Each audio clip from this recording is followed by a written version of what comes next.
ఏదైనా సంతోషంగా చెప్పగలిగిన మాట ఏంటంటే డివోషన్.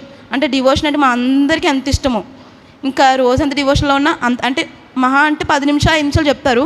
కానీ ఆ 10 నిమిషాలు 5 నిమిషాలు నిజంగా ఆ ప్రతి టీచర్ ఎవరైతే అక్కడ మేము కూడుకున్నామో మేమందరం ఎంత సంతోషించేవాళ్ళమో.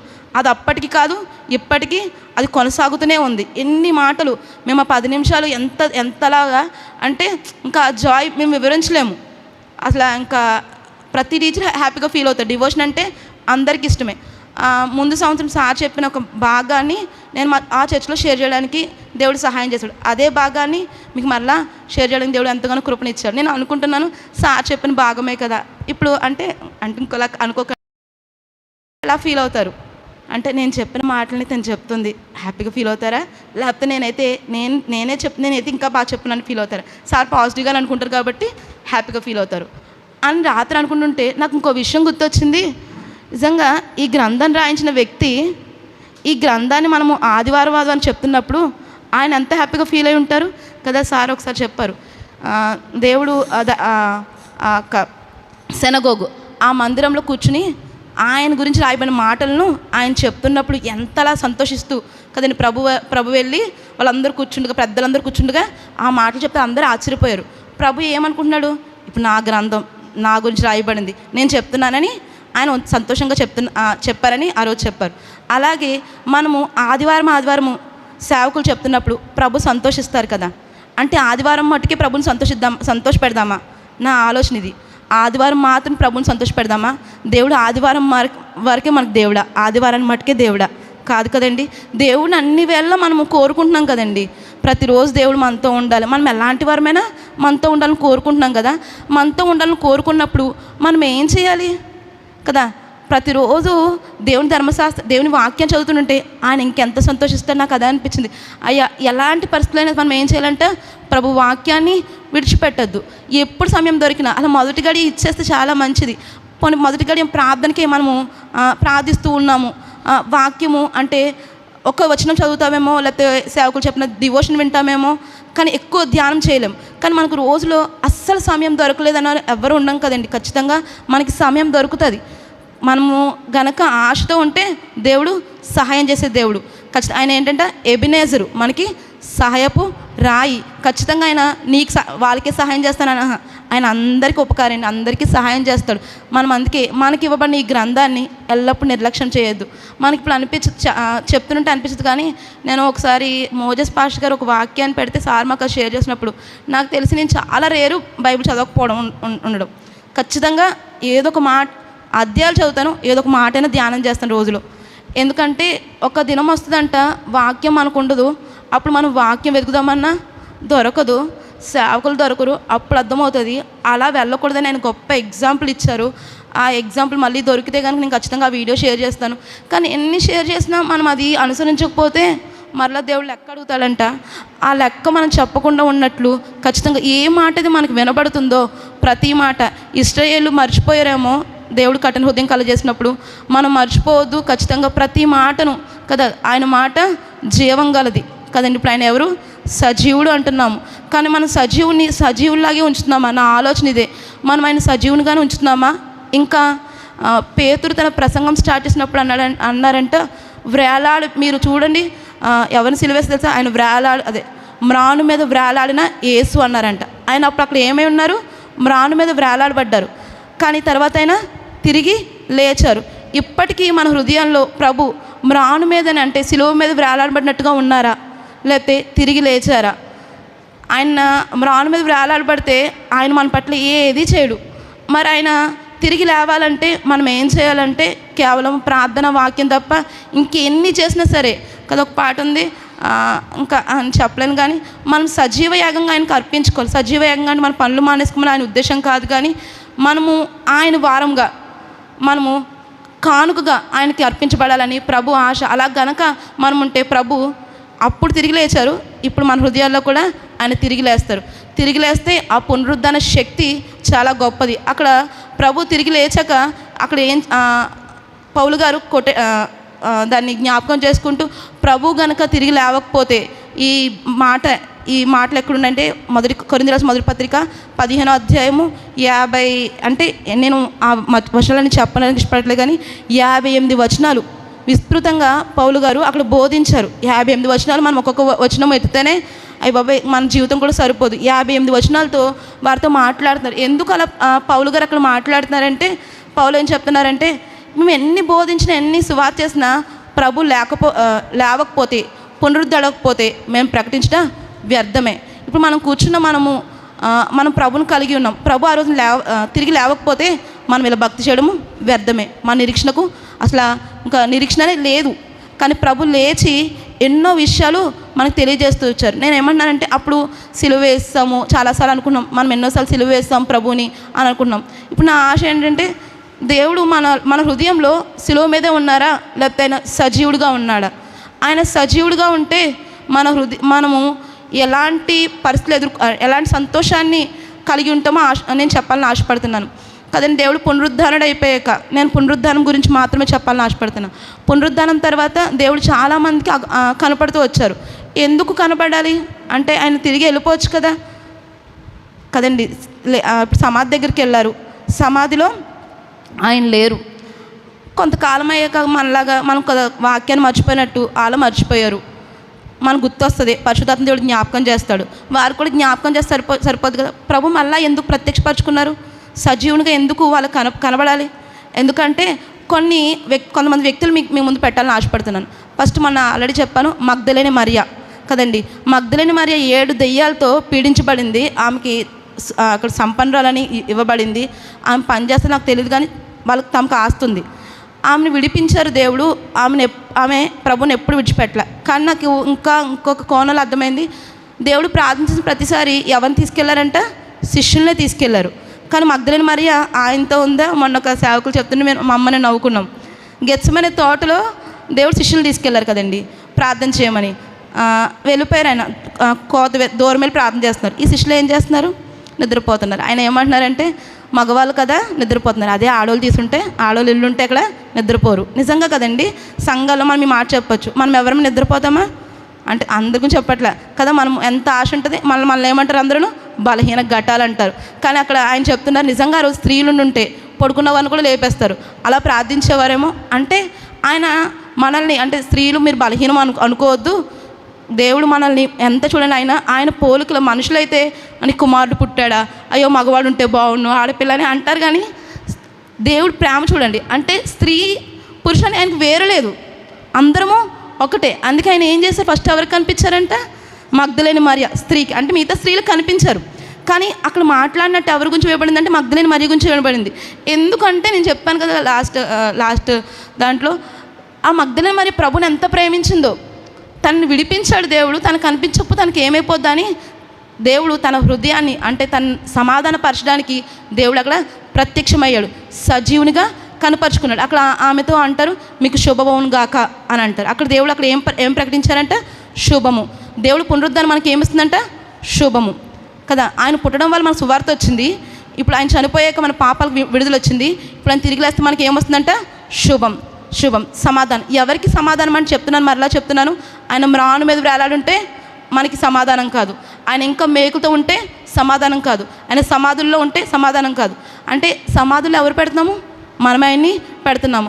మనమే పెడుతున్నామని అంత చిన్న ఈజీగా అనుకోకూడదు. కానీ చాలా విషయాల్లో కదండి, లోకాశ, శరీరాశ, జీవపుటం, మనం వీటిని జయించలేకపోతున్నాం, నేత్రాశ జయించలేకపోతున్నాం. కానీ ప్రభువుని కనుక సజీవునిగా లేపామనుకోండి, మనము ఖచ్చితంగా వీటన్నిటిని జయించగలం. ఆశా నిగ్రహము, సెల్ఫ్ కంట్రోల్ మనకు వస్తుంది కదా. మనం సెల్ఫ్ కంట్రోల్ లేక ఎన్నిసార్లు తప్పిపోతాం. సెల్ఫ్ కంట్రోల్ గురించి ఎంత విస్తృతంగా సేవకులు ధ్యానం చేశారు. అది మనం ఎంత సెల్ఫ్ కంట్రోల్ అంటే, మన చేతిలో ఉన్న ఫోనే మనకి సెల్ఫ్ కంట్రోల్ లేకుండా చేస్తుంది. చాలా విషయాల్లో మనం ఏం చేద్దాం, కొన్ని నోటిఫికేషన్లు ఆపేద్దాం.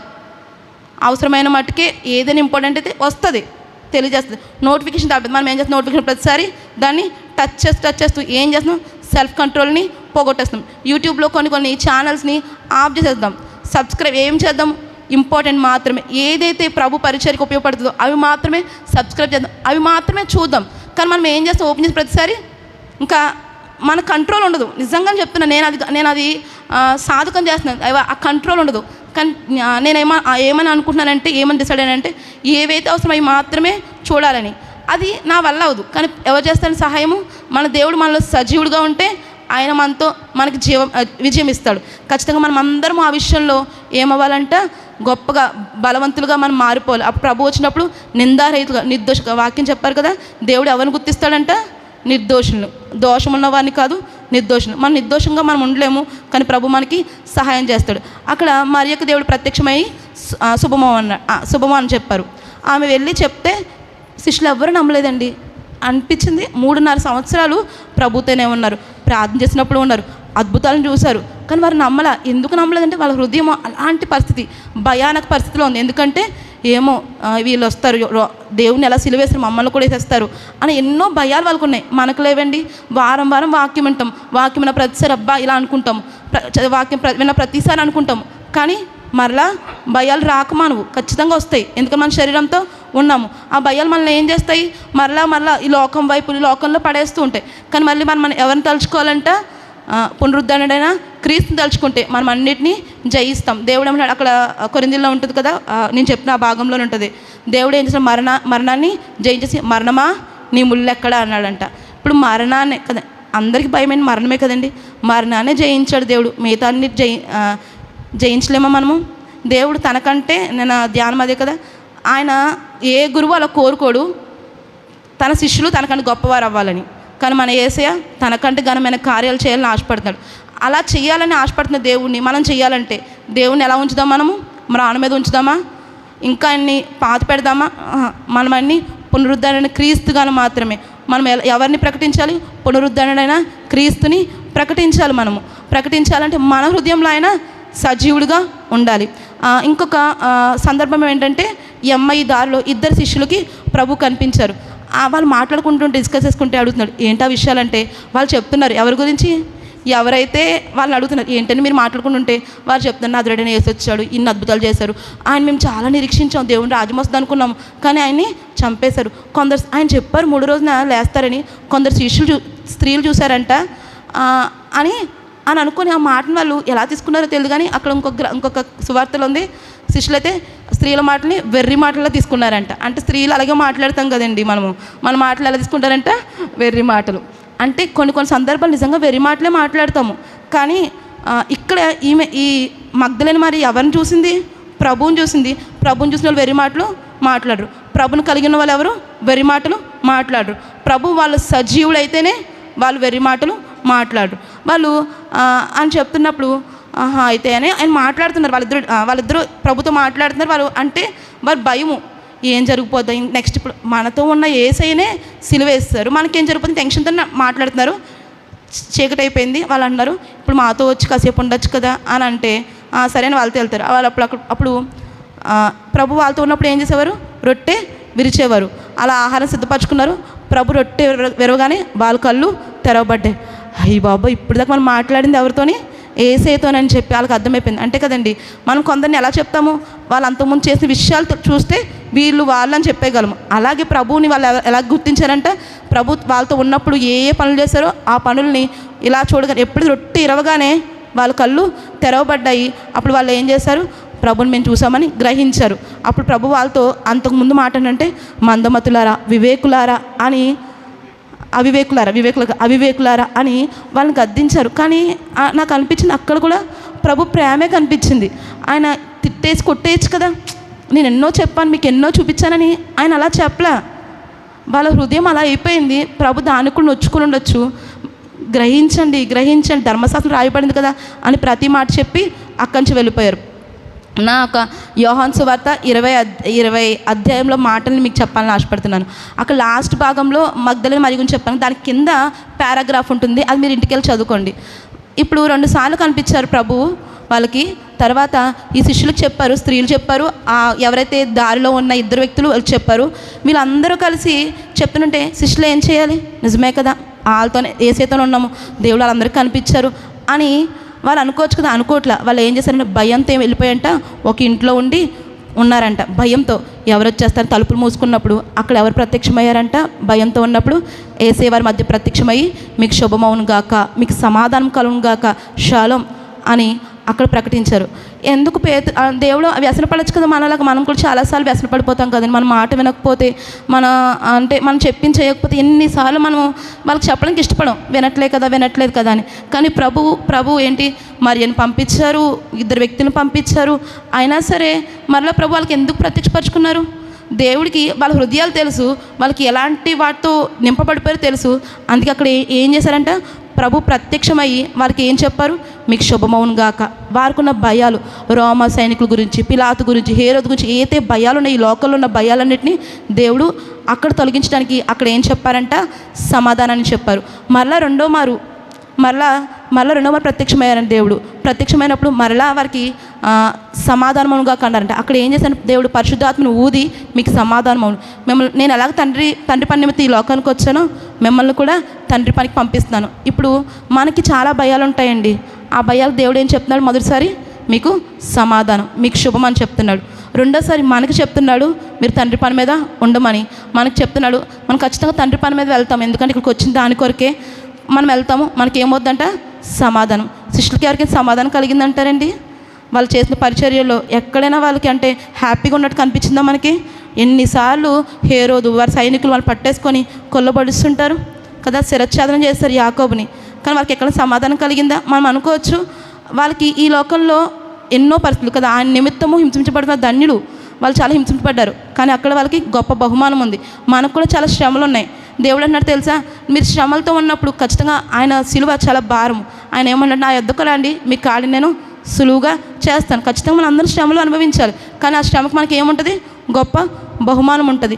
ఈ శిష్యులకి ఏంటంటే బయట వాళ్ళకి శ్రమ ఉండొచ్చేమో, కానీ లోపల వాళ్ళకి ఏముంది, సమాధానం. పీస్ ఆన్ టు యూ, సమాధానము వారికి ఉంది.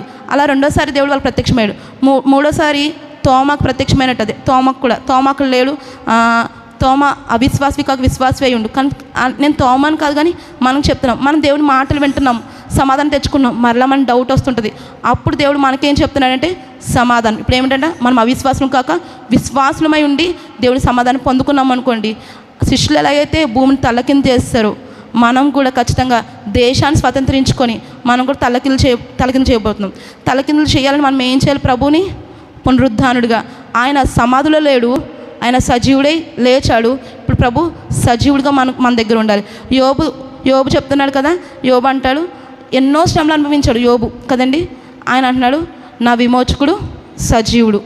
ఆయన ఇచ్చే స్టేట్మెంట్, ఆయన ఏంటంటే నా విమోచకుడు సజీవుడు. ఆయన సజీవుడుగా ఉన్నాడు. తన ఇంకేం మాట చెప్తున్నా తెలుసా, నేను నా కనులారా, ఎవరు చూస్తారంట, యోబు చెప్తున్నాను, నేను నా కనులారా నా దేవుణ్ణి నేనే చూస్తాను. ఎంత గొప్ప విశ్వాసం అండి. తనకున్న ప్రతి పరిస్థితిలో అలా చూడగలే పరిస్థితులు ఏమైనా ఉన్నాయా, దేవుని చూస్తానని నమ్మకం, అలా ఎలాంటి పరిస్థితులు లేవు. మనకున్న పరిస్థితులు కూడా అలా ఉండొచ్చు, ఇంకా రేపటి రోజు ఉండకపోవచ్చు.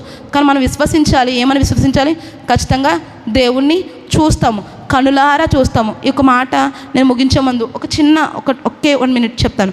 బిల్లీ గ్రహం గారు వాళ్ళ వైఫ్ కాన్వర్జేషన్ ఒక చిన్న షార్ట్ చూశాను నేను. బిల్లీ గ్రహం గారు వాళ్ళ వైఫ్ని, పెద్ద సేవకులు మీకు తెలుసో లేదు అంటే తెలిసే ఉంటుంది మోస్ట్లీ అందరికీ, వాళ్ళ వైఫ్ని ఇంట్రడ్యూస్ చేస్తూ ఆమె గురించి పొగుడుతుంటే ఆమె ఆయన వంక ఎంత అడ్మిరేషన్ అంటే తన గురించి చెప్తున్నారని బిల్లీ గ్రహం గారి వైపు చాలా సంతోషంగా, ఆనందంతో, ప్రేమతో చూస్తుంది. నాకు షార్ట్ చూస్తుంటే నాకు ఏమనిపించిందంటే, రేపు ప్రభు దగ్గర మనం వెళ్తాము. బిల్లీ గ్రహం గారు ప్రభు అయితే అక్కడ నిలబడిన తన భార్య సంఘమైన మనము మన గురించి ప్రభు చెప్తున్నప్పుడు మనం ఎలా ఫీల్ అవుతాము? మన గురించి ప్రభు చెప్పాలంటే మనం ఆయన ఎలా ఉంచాలంటే సజీవుడిగా ఉంచాలి. సో దేవుడు పునరుద్ధానుడై మనల్ని ఉత్తుగా విడిచిపెట్టలేదు. ఆయన సమాధానాన్నే మనకి ఇచ్చాడు. ఈ మాటలు దేవుడు దించును గాక. ఆమేన్.